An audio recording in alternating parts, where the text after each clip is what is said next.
Ẹ káàbọ̀ sí ìkànnì Hajiyara Malifa TV. Ẹ subscribe sí ìkànnì yìí, ẹ hàn notification button kẹ́lẹ̀ láǹfààní àti gbádùn wa síwájú sí i. Àjọṣepọ̀ wa la fi lè ṣe àṣeyọrí.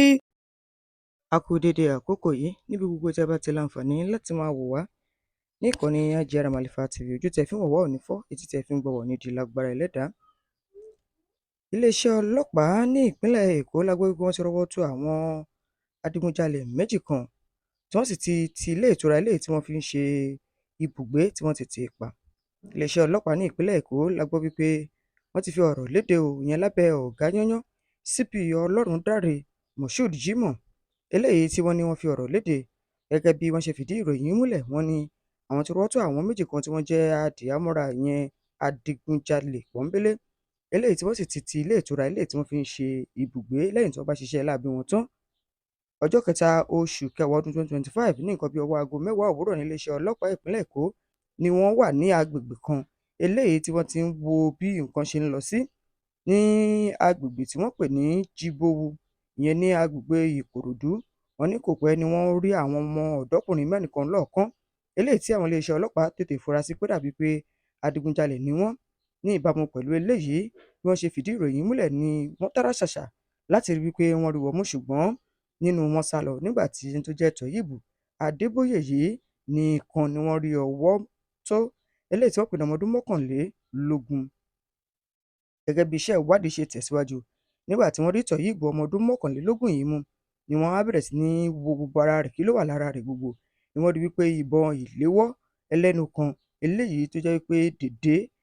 dèdé àpò ló ṣe, eléyìí tí wọ́n pè ní one single barrel cut to size gun àti ìkan eléyìí tí wọ́n pè ní one English Barrett pistol pẹ̀lú 29mm live ammunition tó fi bá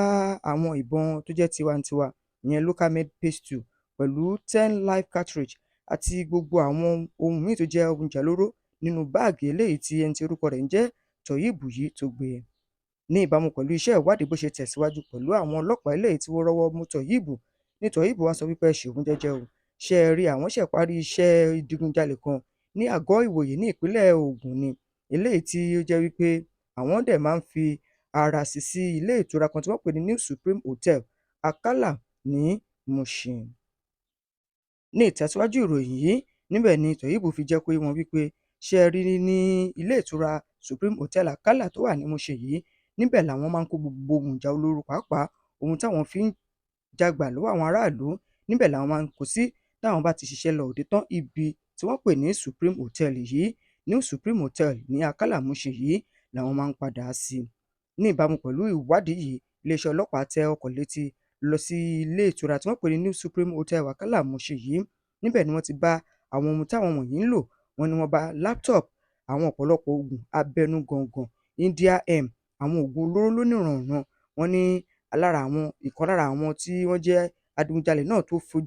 tó fẹsẹ̀ fẹ́ nígbà tí wọ́n fẹ́ mú wọn, tí wọ́n porúkọ rẹ̀ ní Àjàyí Adéníyì, ọkùnrin ọmọ ọdún 23, òun ló jẹ́ kí wọ́n padà bá nínú ilé ìtura ìyẹn New Supreme Hotel yìí. Níbẹ̀ ni wọ́n ti wá rí gbogbo ọ̀pọ̀lọpọ̀ àwọn ìbọn lóníranran tó jẹ́ ti àgbélẹ̀rọ àti tòyìnbó, eléyìí tí ó wà lọ́dọ̀ wọn tí wọ́n tọ́jú sínú ilé ìtura tó jẹ́ ti hòtẹ́ẹ̀lì yìí. Kò tán síbẹ̀ o, wọ́n ní ìbámu pẹ̀lú bí wọ́n ṣe ń wá ìdí ọ̀rọ̀ náà, wọ́n ti ní kí àwọn méjì tí wọ́n ṣèrọ́wọ́ tó yìí, Àjàyí àti Toyib, kí wọ́n máa lọ sí olú iléeṣẹ́ ọlọ́pàá ní ìpínlẹ̀ Èkó láti tẹ̀sí ìfọ̀rọ̀wérọ̀ síwájú sí i. Ní ìdí èyí, iléeṣẹ́ ọlọ́pàá ní ìpínlẹ̀ Èkó ni wọ́n ṣe ti ibùdó ìyẹn ilé ìtura eléyìí tí wọ́n pè ní New Supreme Hotel yìí ni wọ́n ṣe ti pa ní Mushin wípé ẹ̀yin lẹ̀ ń tọ́jú àwọn kọ̀lọ̀rọ̀ sí àwọn agbé oríyìn fún iléeṣẹ́ ọlọ́pàá ní eléyìí tó wà lẹ́ka tó rí sí ọ̀rọ̀ tó ní ṣe pẹ̀lú iṣẹ́ ìwádìí, pàápàá àwọn tí wọ́n wà lójúnà nígbà tí wọ́n rí Toyib mú kó tó di wípé àṣírí wọn ó padà tú. Tẹ́ ẹ bá gbàgbé, Toyib ló ní àwọn ṣẹ̀ṣẹ̀ lọ ṣiṣẹ́ kan ní àgọ́ ìwòye làwọn ń padà bọ̀ láti lọ farasin sí Mushin yẹn ní ilé ìtura tó pè ní New Supreme Hotel yìí. Ẹni tó jẹ́ ọ̀gá ọlọ́pàá yan ní ìpínlẹ̀ Èkó ìyẹn CP Ọlọ́rundàrẹ Moshood Jimoh ló ti wá dúpẹ́ lọ́wọ́ gbogbo àwọn tí wọ́n jẹ́ ọlọ́pàá tí wọ́n dúró wámúwámú. Ó sì ti dúpẹ́ lọ́wọ́ gbogbo àwọn aráàlú eléyìí tí wọ́n ṣe iṣẹ́ yẹn láti ti ọlọ́pàá lẹ́yìn láti rí wípé wọ́n rí òkodoro ọ̀rọ̀. Ó wá rọ gbogbo ilé ìtura pátápátá wípé kí wọ́n dákun dábọ̀ kí wọ́n wà lójúfò láti mọ irúfẹ́ àwọn èèyàn tó máa wà lágbègbè wọn. Ní ìbámu pẹ̀lú eléyìí ni wọ́n ṣe páláṣẹ pé ilé ìtura yìí kí wọ́n ti pa pẹ̀lú fọ́nrán ilé tí ẹ̀ ń wò yìí, ìyẹn fọ́nrán tí wọ́n fi ti ilé ìtura náà ìyẹn New Supreme Hotel pa ní Mushin. lẹ́ ń wò yìí. Gẹ́gẹ́ bí ẹni tó jẹ́ alukoro iléeṣẹ́ ọlọ́pàá fún ìpínlẹ̀ Èkó SP Abímbọ́lá Adébísí ìyẹn ANIPR bó ṣe fi ọ̀rọ̀ náà léde ní ọjọ́ kẹta oṣù kẹwàá ọdún 2025 níbẹ̀ ló ń rọ gbogbo aráàlú wípé ẹ dákun dábọ̀ o, tẹ́ ẹ bá rí nǹkan ẹ tètè sọ nítorí wípé ààbò ara ẹni náà làbò ló. Ní ọjọ́ kẹta eléyìí tí ó jẹ́ oṣù kẹwàá ọdún 2025 ní iléeṣẹ́ ọlọ́pàá ní ìpínlẹ̀ Èkó wọ́n ti tara bọ ìwúṣẹ́ kan eléyìí tí wọ́n ní àwọn yóò máa ṣe lórí ọ̀rọ̀ tó ní ṣe pẹ̀lú àwọn onígíláàsì dúdú tá a mọ̀ sí tinted glass.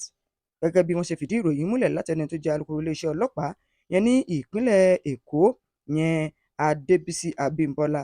SP Adébísí Abímbọ́lá ló fi ọ̀rọ̀ náà léde wípé ní ìbámu pẹ̀lú ìròyìn tí wọ́n fi sí léde lọ́jọ́ kejì oṣù kẹwàá ọdún 2025 wípé iléeṣẹ́ ọlọ́pàá ní ìpínlẹ̀ Èkó máa tara bọ iṣẹ́ ìwádìí àti àwọn eléyìí tó jẹ́ pé wọ́n ń lo gíláàsì dúdú tá a mọ̀ sí tinted glass eléyìí tí wọ́n kò sì gba ìwé àṣẹ lọ́wọ́ ìjọba ní ìbámu pẹ̀lú òfin eléyìí tí ọ̀gá ọlọ́pàá yányán ìyẹn lórílẹ̀‐èdè Nàìjíríà ní ọ̀gá ọlọ́pàá Káyọ̀dé Adéolú Ẹgbẹ́tókùn tó fi léde fún gbogbo iléeṣẹ́ ọlọ́pàá lórílẹ̀‐èdè Nàìjíríà pé ẹ bẹ̀rẹ̀ sí ní sọ fún àwọn ènìyàn kí wọ́n mú ìwé ẹ̀rí eléyìí tí wọ́n ní láti lè lo tinted glass jáde tàbí kí àwọn tí ó jẹ́ wípé wọ́n ń lo tinted glass tí wọn ò sì ṣe ohun tó yẹ kán ṣe lábẹ́ òfin kí wọ́n ya tinted glass ọ̀hún kí wọ́n yà á dànù.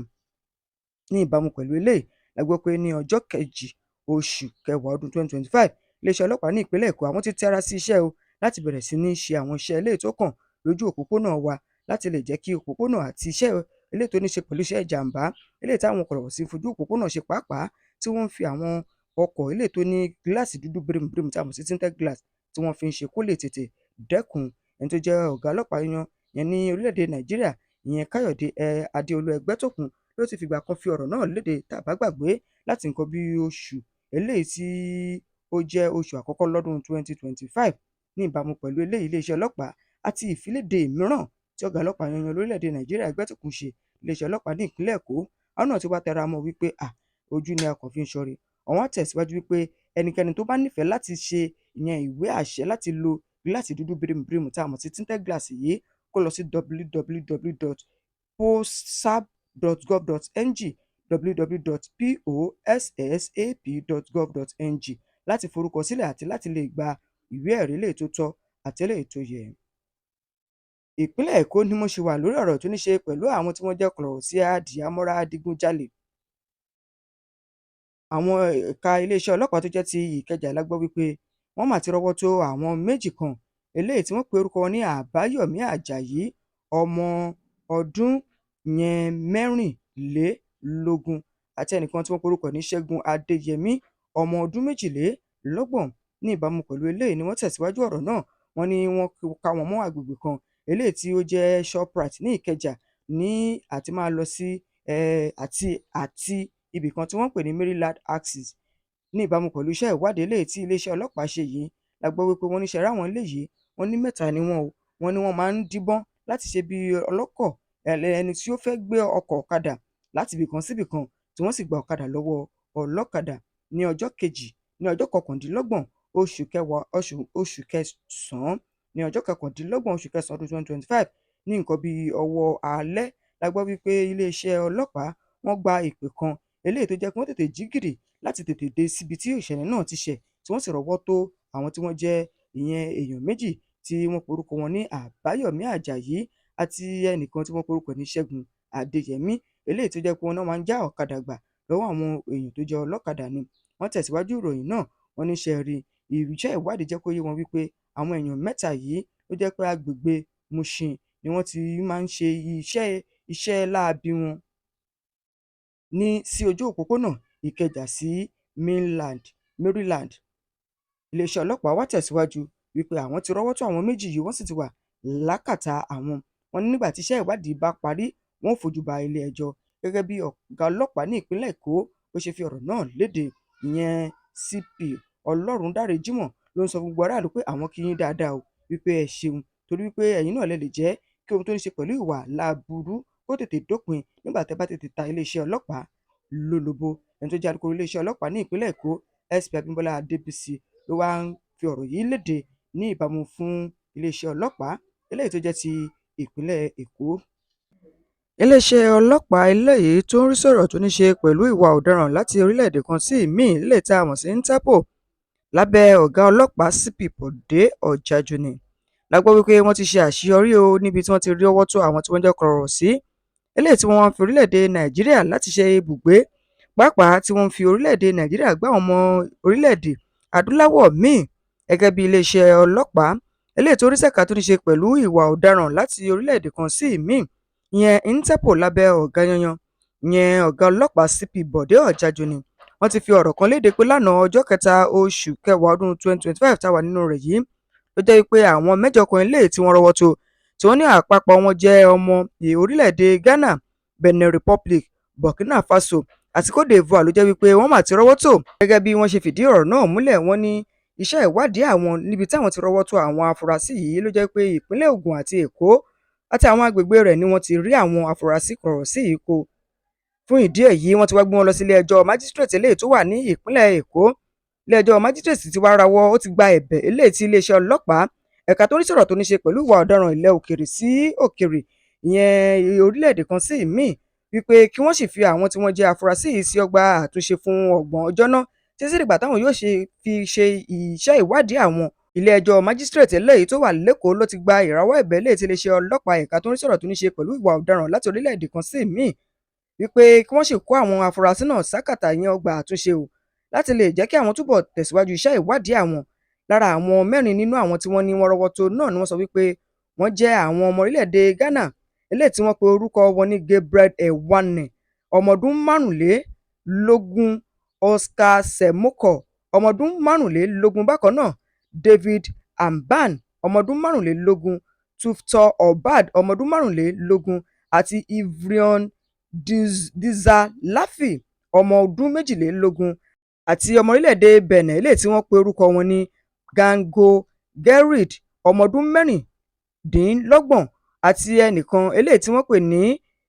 àti àwọn 2 kan tí wọ́n wá láti Burkina eléyìí tí wọ́n pe orúkọ wọn ní Nimba Kiko àti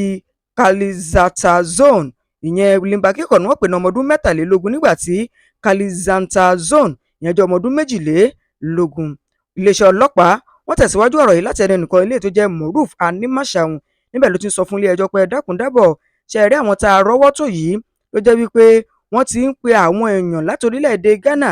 àti ọ̀pọ̀lọpọ̀ àwọn orílẹ̀-èdè eléyìí tó wà nílẹ̀ adúláwọ̀ wọn ni wọ́n pọ̀ wọ́n wá sí orílẹ̀-èdè Nàìjíríà wípé kó máa bọ̀ wọ́n fẹ́ bá wọn ṣe ìrìn àjò lọ sílẹ̀ Canada níbi tí wọ́n ti máa ṣiṣẹ́ tí wọ́n sì máa gba owó gọbọyì. Wọ́n ní àṣeṣe ni wọ́n ń jí wọn gbé tí wọ́n sì ti ń fi àwọn èèyàn lọ́nà tí kò tọ́ gẹ́gẹ́ bí wọ́n ṣe wá sọ. Wọ́n ní ọ̀kan lára wọn ló ti gba owó sínú àpò ìṣúná rẹ̀ eléyìí tí wọ́n ní àwọn ẹbí kan eléyìí tí wọ́n gba owó lọ́wọ́ rẹ̀ láti orílẹ̀-èdè Ghana ni wọ́n ní ó san dọ́là eléyìí tó jẹ́ 1,007 yẹn $1,007 eléyìí tí àpapọ̀ owó náà jẹ́ bíi mílíọ̀nù 2 lórílẹ̀-èdè Nàìjíríà eléyìí tí wọ́n sọ wípé wọ́n fẹ́ bá wọn fi wá ìwé ìṣiṣẹ́ lè tamù kí sí work permit eléyìí tó sì jẹ́ wípé ayédèrú ni gbogbo nǹkan tí wọ́n ń ṣe. Wọ́n ní ìbámu pẹ̀lú ọ̀rọ̀ tí iléeṣẹ́ ọlọ́pàá ẹ̀ka tó ní sọ̀rọ̀ tó ní ṣe pẹ̀lú ìwà ọ̀daràn láti orílẹ̀-èdè kan sí ìkejì bó ṣe fi léde lè tamù sí Interpol. Wọ́n sọ wípé ní Abidjan náà wọ́n rí àwọn èèyàn kan kó wá sí orílẹ̀-èdè Nàìjíríà láti Abidjan eléyìí tí wọ́n ní àpapọ̀ owó tíyẹn ti san fún wọn ó jẹ́ 12.2 million ìyẹn mílíọ̀nù 12 ó lé. Wọ́n tẹ̀lé síwájú ọ̀rọ̀ náà wọ́n ní àwọn wọ̀nyí ló jẹ́ wípé agbègbè Badagry ó ní wọ́n fi ṣe ibùdó àti Ìjẹ̀bú Òde ní ìpínlẹ̀ Ògùn. Wọ́n tẹ̀síwájú gẹ́gẹ́ bí ẹni tó jẹ́ ọ̀gá ọlọ́pàá yẹn fún ẹ̀ka tó ń rí sí ọ̀rọ̀ tó ní ṣe pẹ̀lú ọ̀rọ̀ ìwà ọ̀daràn láti orílẹ̀-èdè kan sí ìmíì ìyẹn CP Ọ̀jájúni Olúbọ̀dé ó ṣe tẹ̀síwájú pẹ̀lú àwọn ikọ̀ rẹ̀. Wọ́n ní ìbámu pẹ̀lú eléyìí làwọn ṣe wà lójúfò láti rí dájú wípé àwọn rọ́wọ́ tó wọn. Ẹni kan tó jẹ́ Inspector Sanusi Akindele àti Oyèbísí Òní àwọn méjèèjì ló jẹ́ lára ọmọ iléeṣẹ́ ọlọ́pàá èyí tó ní sọ̀rọ̀ tó ní ṣe pẹ̀lú ìwà ọ̀daràn láti orílẹ̀-èdè kan sí orílẹ̀-èdè míì. Àwọn wọ̀nyí náà sọ wípé gbogbo ìbámu láti lè jẹ́ kí ọ̀rọ̀ náà kó di eléyìí pé iléeṣẹ́ ọlọ́pàá yóò tètè rọ́wọ́ tó àwọn wọ̀nyí làwọn ṣe. Ní báyìí wọ́n gbé oríyìn fún ilé ètò ìdájọ́ pàápàá eléyìí tó jẹ́ ti májísírèètì tó wà ní ìpínlẹ̀ Èkó wípé wọ́n gba ẹ̀bẹ̀ wọn pé káwọn wọ̀nyí wọ́n sì wà lọ́gbà àtúnṣe fún 30 ọjọ́ títí tí ẹ̀ka eléyìí tó jẹ́ ti Interpol yóò fi tètè wá ìdí ọ̀rọ̀ síwájú sí i bóyá wọ́n sì kù àbí wọn ò kù. Ní báyìí wọ́n ti wá tún ìgbẹ́jọ́ wọn sí ọjọ́ 17 oṣù kọkànlá ọdún 2025. Iléeṣẹ́ ọlọ́pàá lórílẹ̀‐èdè Nàìjíríà ẹ̀ka tó ní sọ̀rọ̀ tó ní ṣe pẹ̀lú ìyẹn ìwà ọ̀daràn orílẹ̀-èdè kan sí ìmíì. Ẹ̀ka ti ìpínlẹ̀ Èkó eléyìí tí CP Olúbọ̀dé Ọ̀jájúní tó ṣojú fún, wọ́n ti wá ń gbóríyìn fún àwọn ẹ̀ka eléyìí tó jẹ́ ti ọ̀tẹlẹ̀múyẹ́ tó wá láti tó jẹ́ ti orílẹ̀-èdè Ghana, ìyẹn ní Accra, Abidjan àti gbogbo àwọn tó jẹ́ pé wọ́n jẹ́ ẹ̀ṣọ́ elétò ààbò lọ́hùn-ún láwọn ilẹ̀ òkèèrè tí wọ́n jọ sowọ́pọ̀ láti tètè rí àwọn tí wọ́n ń sọ ìmú lórílẹ̀-èdè Nàìjíríà. Ẹni tó jẹ́ ọ̀gá ọlọ́pàá lẹ́ka tó ní sọ̀rọ̀ tó ní ṣe pẹ̀lú ìwà ọ̀daràn, ó ti wá fi ìwà ọ̀daràn orílẹ̀-èdè kan sí orílẹ̀-èdè míì CP Olúbọ̀dé Ọ̀jájúní ti wá fi tó àwọn aráàlú létí pé kí wọ́n fọkàn balẹ̀. Ó fi dá wọn lójú pé kí wọ́n fọkàn balẹ̀ o, kò sóhun tí ó mì dúkìá àti ẹ̀mí wọn pàápàá lórí ọ̀rọ̀ tó ní ṣe pẹ̀lú ìwà ọ̀daràn láti orílẹ̀-èdè kan sí orílẹ̀-èdè míì. Gbogbo ẹ̀ làwọn yóò bójútó táwọn yóò sì rọ́wọ́ tó. Iléeṣẹ́ ọlọ́pàá tẹ̀síwájú o, wọ́n ní tẹ́ ẹ bá fẹ́ fi ọ̀rọ̀ kan tó iléeṣẹ́ ọlọ́pàá létí tàbí ohunkóhun tó ní ṣe pẹ̀lú ìpè pàjáwìrì, ẹ̀rọ ìbánisọ̀rọ̀ tẹ́ ẹ lè pè ní 09111111150, 09111111150 tàbí 09111991116 tàbí 090902777112. Ẹ sì lè pè 080902777114 tàbí 080902777113. Ẹ sì lè pè 080902777111. Ó sì jẹ́ ojú òpó WhatsApp lẹ́fẹ̀ẹ́ fi àtẹ̀ránṣẹ́ àbí àwọn oríṣiríṣi ìyẹn fọ́nrán lọ́nà kan òjọ̀kan sí. Ẹ lè fi sórí òpó WhatsApp iléeṣẹ́ ọlọ́pàá ní ìpínlẹ̀ Èkó ní 09111111151. Tó bá ti ìgbà àkọ́kọ́ rẹ̀ tẹ́ ẹ darapọ̀ mọ́ ìkànnì yìí, ẹ subscribe sí ìkànnì, ẹ on notification button, ẹ like, ẹ comment, ẹ share. Àjọṣepọ̀ wa la fi lè ṣe àṣeyọrí.